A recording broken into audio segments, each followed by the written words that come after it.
sudah mengirimkan tipnya lewat WA. Tak kirim nomor saya, bisa dikirim ke saya ya Pak ya, nomornya Ibu kamu ya. Mohon maaf ya Bu, nanti tak kirim nomor saya, bisa dikirim ke WA. Ya, kan saya sangat membutuhkan seperti ini.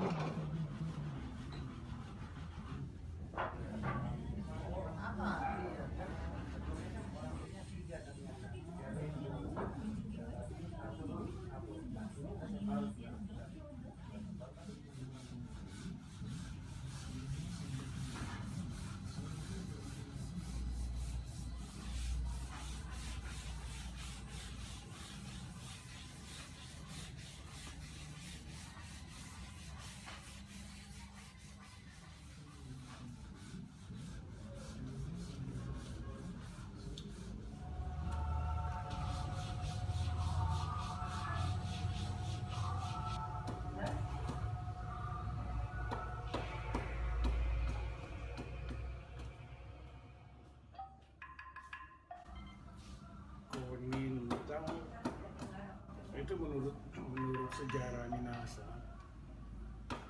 itu Minahasa dulu sebelum agama Kristen masuk kan ada agama apa namanya ya, agama asli gitu, animisme. kalau di Manado katanya disebut agama Alifuru. Alifuru artinya agama nenek moyang. Iya. Jadi seakan-akan orang Minahasa ada agamanya sudah ada. Ya pada dasarnya manusia itu punya agama ya. Jadi setiap manusia, ya maksudnya manusia itu memang dia percaya kalau ada satu kekuatan atau kuasa yang di atas manusia. Ya, kekuatan yang melampaui kemampuan manusia, kalau di Manado disebut Opo. Opo itu dalam bahasa Indonesianya mungkin dewa ya, dewa. Nah, Opo seperti dewa-dewa itu ada macam-macam, ada dewa hujan, mungkin dewa panas. Minahasa juga Opo juga ada macam-macam. Nah, salah satu Opo namanya Opo Kumokomba. Opo Kumokomba itu ceritanya itu dewa, anak dari dewa matahari. Anak dari dewa matahari, dia yang menguasai hutan-hutan. Dia yang menguasai rimba-rimba raya. Makanya kalau orang Manado mau buka kebun kan mesti buka hutan. Nah, untuk buka hutan itu harus minta izin sama yang nunggu. Nah, salah satu penunggu hutan yang terkenal itu di sana namanya Dewa Matahari. Nah, anak dari Dewa Matahari itu yang namanya Opo Kumokomba. Untuk mendekati Opo Kumokomba itu kok nggak tahu bagaimana kok mereka harus pakai kolintang. Ya tadinya sih maksudnya mungkin kalau mau masuk hutan dia harus potong-potong kayu, minta izin kan, untuk minta izin masuk itu caranya dengan mukul kayu, tanda minta izin mau masuk hutan gitu. Nah entah berkembangnya bagaimana sehingga akhirnya kayu-kayu itu disusun jadi beberapa nada, lalu dimainkan menjadi satu lagu. Kalau melihat asalnya sih hampir seluruh dunia itu hampir sama.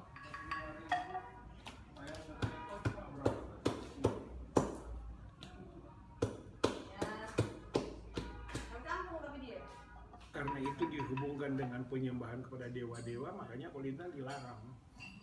Itu cukup lama, hampir 100 tahun, ada kira-kira 100 tahun itu agama Kristen masuk sana, hilang kolintang. Baru muncul kembali waktu Jepang kalah, Belanda kalah kan Jepang masuk. Nah di zaman Jepang itu karena kekurangan alat-alat musik ya, orang pingin main musik ya, mau cari gitar juga susah. Lah kok tahu-tahu kok muncul itu, yang menemukan itu namanya Nerwan Katuuk. Nerwan Katuuk itu buta, dia buta sejak lahir. Nah dia yang menemukan kolintang itu dari ceritanya waktu ayahnya pulang dari kebun, dia bawa kayu api satu gerobak tuh kan, kayu api kan ini dilempar-lempar dari gerobak dilempar-lempar. Si Nerwan itu dengar loh, ting tang lempar-lempar kayu itu. Lalu dia dapat ide loh, kalau begitu kayu-kayu ini bisa jadi musik. Lagu pertama yang dimainkan dengan kulintang lagunya Opo Mananatas. Opo Mananatas darararararari mi fa la sol mi sol la sol fa re mi fa mi sol si la sol mi fa sol la sol re mi fa mi. Jadi cuma satu oktav di lagu Opo Mananatas itu, cuma dengan nada kayu-kayu yang dia susun satu oktav sudah bisa nyanyi satu lagu. Dan ada beberapa lagu-lagu Manado memang yang cuma satu oktav. Sesudah dilarang karena berhubungan dengan gereja, itu kan sudah lewat. Yang di waktu Jepang sudah kalah, Belanda kalah, Jepang masuk, ya sepertinya ya sudah ada yang menurut sama Belanda.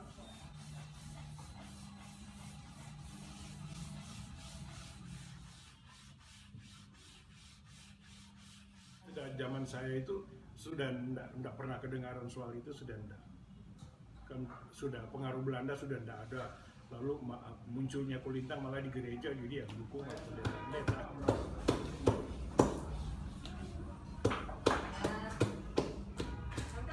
Saya waktu masih kecil itu dengar kulintang itu dari radio, dari RRI Manado. Nah, dengar kulintang, saya membikin kulintang itu sebelum saya pernah lihat kulintangnya Nelwan. Oh. Jadi ya saya inisiatif inisiatif sendiri, jadi ya seperti ceritanya Nelwan itu, saya dari kayu-kayunya Opa yang dari gerobak diturunkan itu yang saya coba potong-potong saya susun jadi do re mi fa sol la si do gitu. Nah, karena Opa kan pendeta, jadi begitu saya bisa bikin kulintang, saya bawa di gereja untuk main lagu-lagu gereja. Jadi pertama berkembangnya kulintang saya main itu di gereja justru. Nah, waktu dari Ratahan saya pindah sekolah ke Manado, pindah sekolah ke Languan, saya bawa kulintang, saya main kulintang di gereja di Languan. Lalu di sekolah, di SMA di SMA Languan itu juga saya perkenalkan kulintang, sampai akhirnya banyak yang senang kulintang, sampai sering ada bikin lomba-lomba kulintang. Nah, kalau bicara soal lomba kulintang, kapanpun ikut lomba saya enggak pernah nomor 2, mesti juara 1.